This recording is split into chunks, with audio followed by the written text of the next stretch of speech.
Do you ever wonder what is intended for or likely to be understood by only a small number?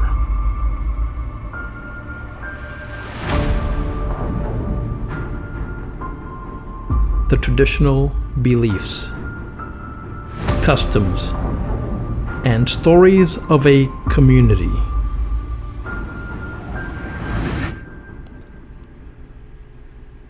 A community not part of the mainstream, unconventional, peripheral, or extreme.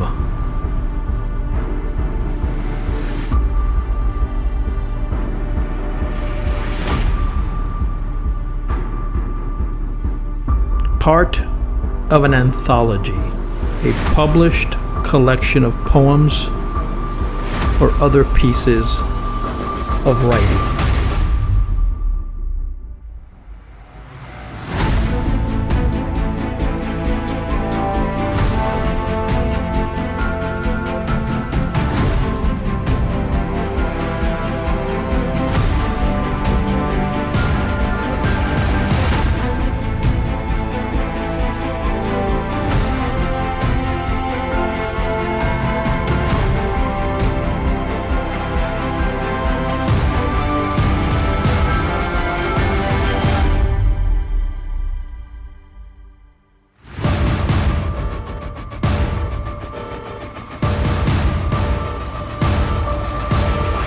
This is Esoteric Lore.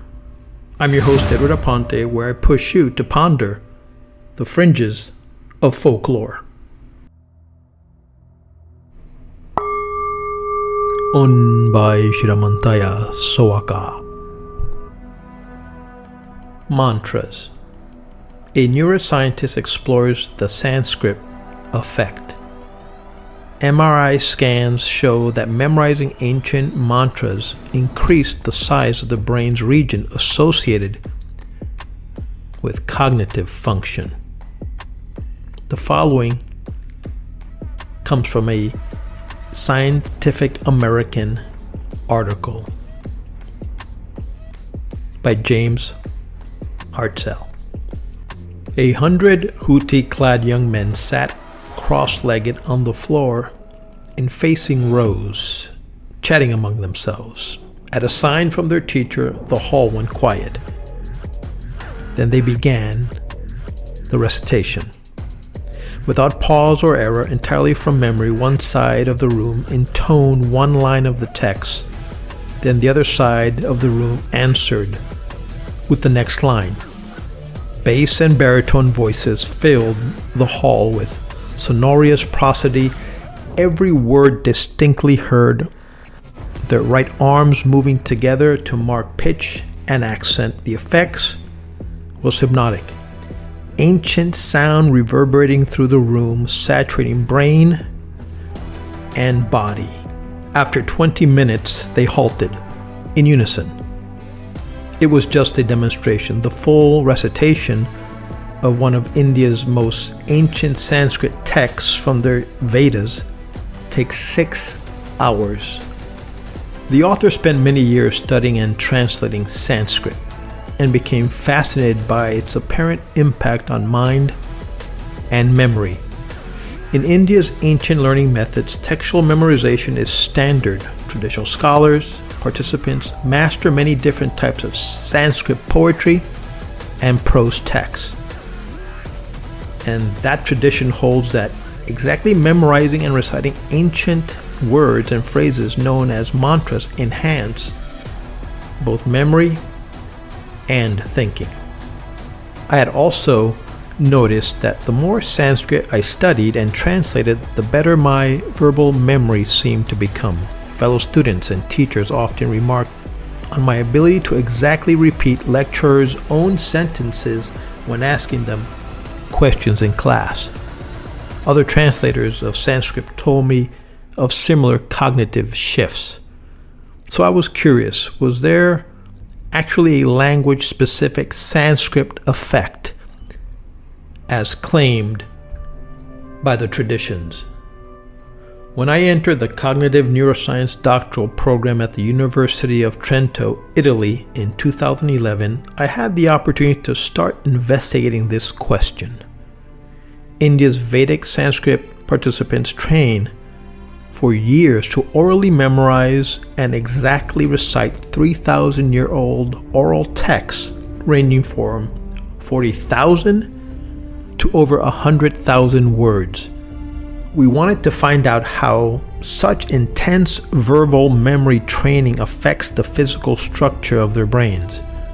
Through the India-Trento Partnership for Advanced Research, or ITPAR, we recruited professional Vedic participants from several government-sponsored schools in the Delhi region. Then we used MRI imaging at India's National Brain Research Center to scan the brains of participants. What we discovered from the structural MRI scanning was remarkable. Numerous regions in the brains of the participants were dramatically larger than those of controls. With over 10% more gray matter across the cerebral hemisphere, the substantial increase of cortical thickness. Although the exact cellular underpinnings of gray matter and cortical thickness measures are still under investigation, increase in these metrics consistently correlate with enhanced cognitive function. Most interestingly for verbal memory was that the participants' right hippocampus, a region of the brain that plays a vital role in both short and long-term memory, had more gray matter than controls across nearly 75% of this subcortical structure. Our brains have two hippocampus, one on the left and one on the right, and without them we cannot record any new information. Many memory functions are shared by the two hippocampus. The right is, however, more specialized for patterns, sounds, and spatial or visual. So the large gray matter increases we found for the participants' right hippocampus made sense. Accurate recitation requires highly precise sound patterns, encoding, and reproduction. The participants also showed substantially thickening of right temporal cortex regions that are associated with speech and voice identity.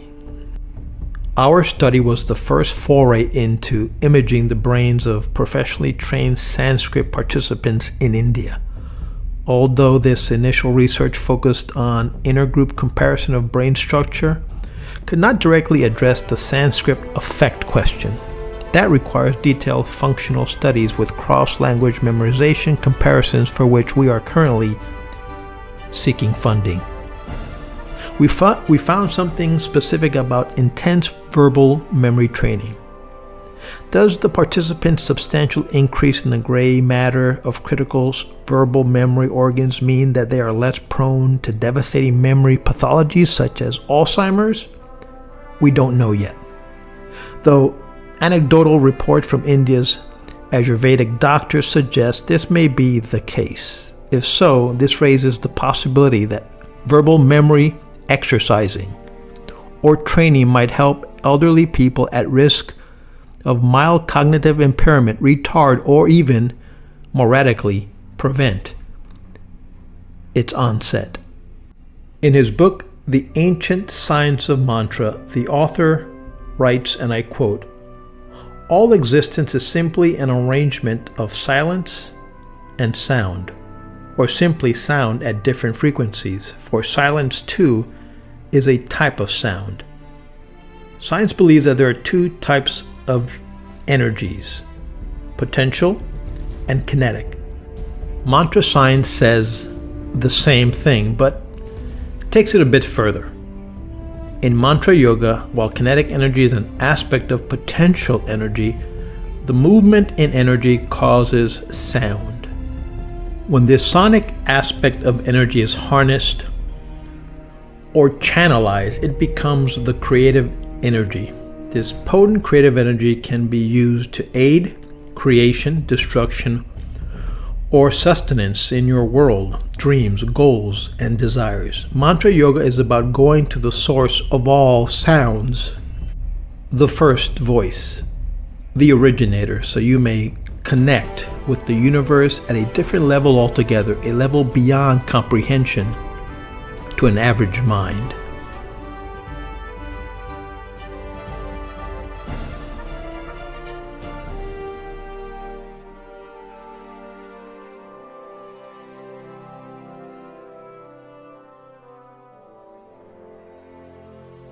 If you like this video, please subscribe, share, and give us a thumbs up.